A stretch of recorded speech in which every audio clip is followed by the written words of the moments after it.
If you work 60+ hour weeks and you're looking to drop 20+ pounds, you don't have a time problem. You have a setup problem and a system problem. Once these things are sorted, you will start seeing great results. I work pretty much solely with people who are super busy, family life, loads of things to navigate, and they are able to lose 20+ pounds, keep it off, and see a life-changing result. Not because they've managed to find the extra time, not because they're in a quiet period of life, but because they find a setup and a system that actually works for them and their circumstance. The truth is, if you're already working this much, you're not lazy. It's not a work ethic problem. It's definitely not a genetic problem. It's not an age thing. It is solely because you're still trying to do things that maybe worked for you when you were in your 20s, when you were younger, when you had all this spare time. But the truth is, it's not going to work anymore. There's a lot of things that have changed, a lot of things that need navigating, and a lot of things that need to be included in your setup for you to truly see the result you want, but not only just see the result, but actually keep that result going forward, which is the most important part of anyone's journey. The last thing we want to be doing is yo-yoing in and out of shape. So in this video, I'm going to run through the approach for your training, your nutrition, your output, and your accountability, and what you need to cover to ensure you see that result. So number one, we've got training.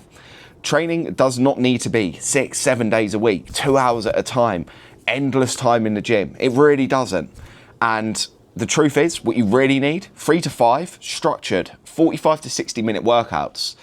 And that's going to get you a great result. And so many people don't want to believe this, but that's how much I train. I used to train the 2 hours. I used to train twice a day, but now 45, 60 minutes, that is all my workouts are. I train 5 days a week myself because I love it, but I've got clients who are seeing unbelievable results training 3 times a week, even 2 times a week at times. But when you have the structure, you track your workouts and you have consistent progress and intensity in these sessions, that's where the results are going to be seen. So what you want to think about when you're setting your training up, number one is the training split. Look at how much you realistically can get in the gym and then build a structure that works for that. If, for example, you're training 3 days a week, the last thing you want to do is one body part per day, because you're not going to train everything in the week. So what you need to look at is where can you bunch groups together so that your frequency of training the body part is increased. Something that works well for like a 3-day split would be like an upper or a lower, depending on where you want to prioritize. That way, you know that the area that you want to prioritize the most, whether that's your upper body or your lower body, is getting hit twice in the week. And then the other parts of your body, they're still getting hit. Another option there, if you're a bit less experienced with your training or you're more looking for an overall sort of improvement and you're able to space your sessions out across the week, would be 3 lots of a full body session, which will also work when structured correctly equally well. So for example, in an upper session, what you would look to do is one upper session, prioritizing your pushing movements, your shoulders, your chest, your triceps. One upper session, prioritizing your pulling movements, your rear delts, your back, your biceps. That way you know that you've got 2 sessions that are really hitting those certain priority body parts, and you're still going to top them up with the other side of things so that everything's being hit twice a week. Then the most important thing is the exercise selection. Instead of going in using all these isolations, single arm movements, which are great, don't get me wrong, they have a place. But if you are restricted on time and you don't have endless time to spend in the gym, they are not a priority. The priority needs to be the compound lifts, where you're hitting more than one muscle group at once, where you're really going to stimulate the muscle that you're trying to work, so you don't need more and more. You just want to be making sure you're getting the most out of the littlest amount, which is where compounds come in so useful. And then top it up with your isolation movements. But instead of having the isolations one by one, look to superset them, bring 2 together. For example, if you were doing an upper session, superset a bicep and a tricep. They don't affect each other. They're low in terms of the amount of energy that is going to be needed to perform those movements. So doing them back to back isn't really going to massively affect performance, but it is going to save you a lot of time. Then with your workouts, you've now got your set workout split that ensures you're targeting the things that you want to target. You've now got the movements all in place, prioritizing your compounds, got the right selection of movements. Then you need to be looking at your form, your intensity, and your data tracking. These 3 things, again, are not to be slept on. So number 1, your form. Perfect this first before trying to push the weight. Make sure you're targeting the muscle you want to target. Then from there, make sure that you actually learn to train intensely, in close proximity to failure. If you fail to do this, you are going to be wasting your time. And then it's the data tracking. That's where you record the reps, the weight that you do. And week on week, you look to improve this. If, for example, you have your set rep range of 6 to 10 reps, As soon as you hit 10 or more, that's your sign to up the weight. If you fall short of hitting 10, you spend another week or two on that weight until you hit the top end of a rep range.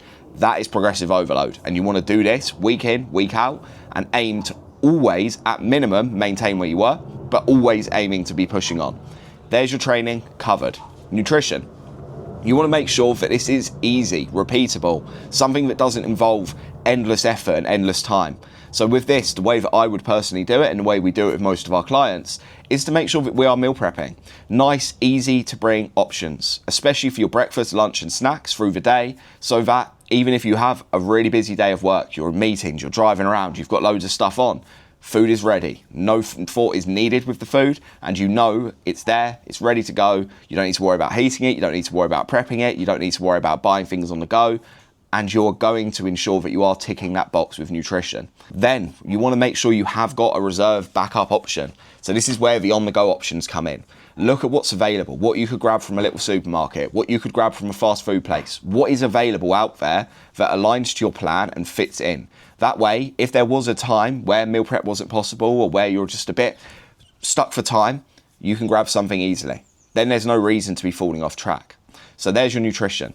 Then, of course, the important thing again is making sure that all of these things are brought into a setup that you can then adapt based off the result you see. That's where you want your set calorie target, your set macros, a set protein target, etc. Once you've got this and you're sticking to that consistently and then assessing your progress on a week-by-week basis, you can then make the needed changes to ensure you continue moving at the rate of progress that you want to be seeing. That's your nutrition. Then we move into output, another huge slept on thing that's a massive aid to your fat loss. This is your steps and your cardio. So steps, you want to build these into your day. Instead of aiming for hours of walking, long walks that we realistically don't have time for most of the time, you want to build in short and often walks into your day.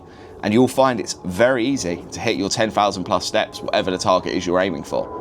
But you don't want to set unrealistic targets. If, for example, right now you're averaging 5,000 steps a day, start with just pushing to 7,000 and slowly build this up. But starting your day with some steps, ending day with some steps, and then building in through your lunch breaks, gaps in meetings, trying to habit stack steps. So if you're replying to emails, go on a walk.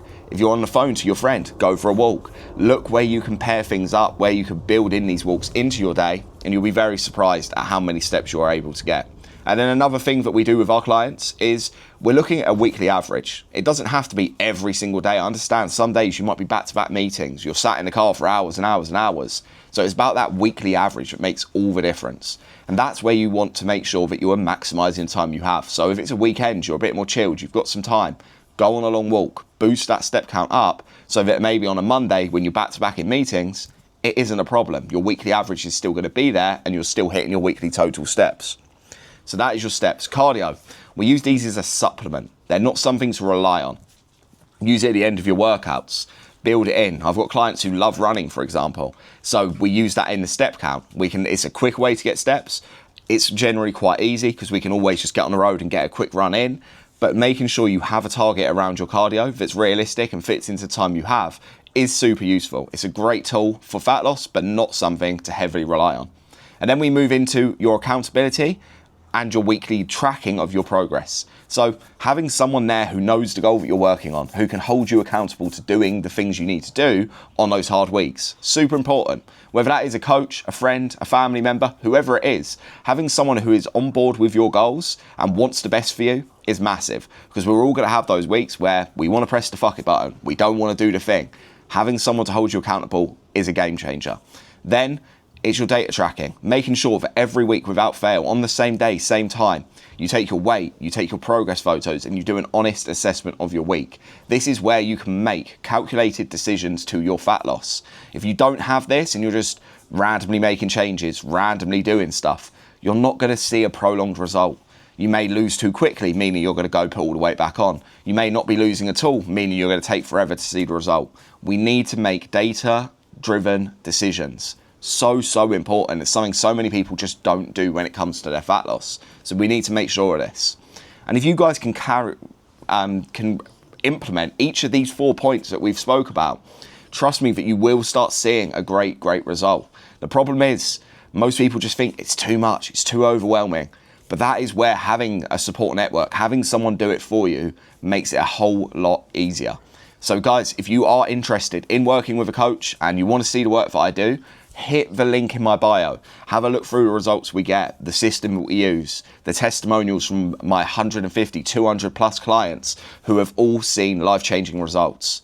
And if you guys would like to know how this would look for yourself, click the button on my website to inquire. We'll have a chat over things. We'll see if we're a good fit for each other. And if we are, we can get the ball rolling from there and start seeing unbelievable results over these next 3 to 6 months.